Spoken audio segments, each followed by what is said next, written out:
Bendiciones. Dice Primera de Pedro 2, versículos 11 y 12.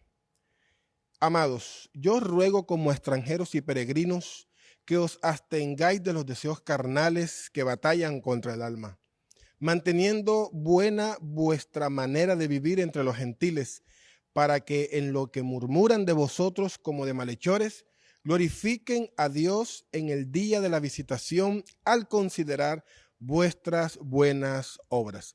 El cristianismo es asociado con transformación. Cuando caminamos con Cristo y perseveramos, crecemos como personas y tenemos cambios significativos en nuestro carácter. Una persona que camina con el Señor, cuando van pasando los meses, los años, se ve que hay un poder transformador permanente que va transformando la vida de todo aquel que camina con Dios. El evangelio es poder de Dios para salvación para todo aquel que cree.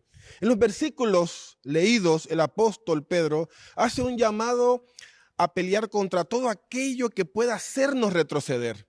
Pedro sí que tiene la autoridad para hablar del tema. Cuando escribió esta porción de las Escrituras, era otra persona distinta en carácter a cuando empezó a caminar con Cristo. El apóstol Pedro es un ejemplo de superación al no renunciar cuando las circunstancias se ponen difíciles.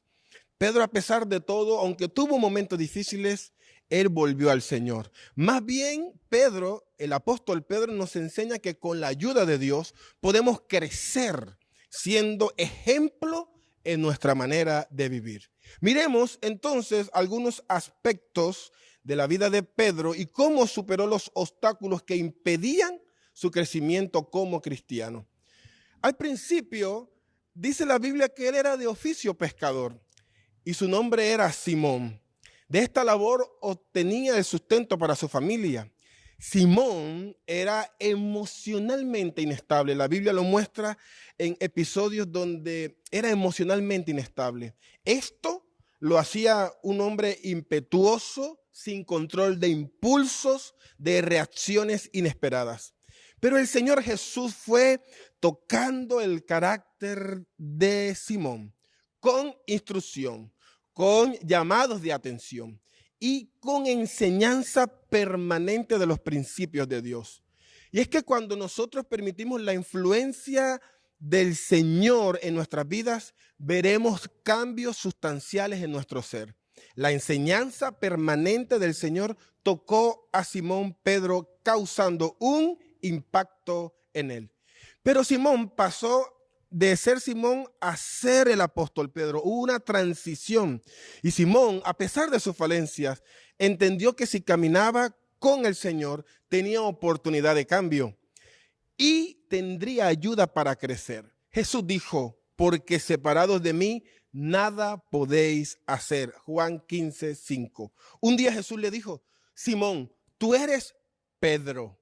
Cristo estaba dando a Simón nueva identidad. Pedro, roca pequeña. Aunque Simón tuvo momentos difíciles, como cuando negó al Señor, él se levantó y aprovechó la oportunidad que el Señor le estaba dando, una oportunidad de restauración. Y todos los cristianos pasamos por momentos difíciles. Muchas veces llegan circunstancias que nos tambalean, pero aún así no podemos perder de vista a aquel que nos llamó a su luz admirable. Pedro, inspirado, nos enseña cómo poder crecer en el Señor a pesar de los obstáculos.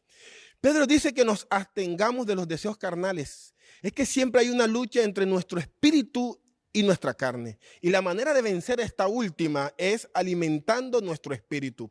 Pastor, ¿cómo alimentamos nuestro espíritu? Ayunando, orando, escudriñando las escrituras, congregándonos en la iglesia, permaneciendo fiel en el grupo familiar, porque todas estas cosas nos envuelven en un mover espiritual que nos alimentan para no dar cabida a las obras de la carne. Pedro dice, manteniendo buena nuestra manera de vivir, o sea, el testimonio. El llamado de Dios para cada uno de nosotros, mis amados, es a que permitamos que ese poder transformador esté en nuestras vidas, haciendo cambios permanentes, cambios significativos. Necesitamos ser restaurados, necesitamos ser transformados. Entonces, caminemos con el Señor. Dios te bendiga.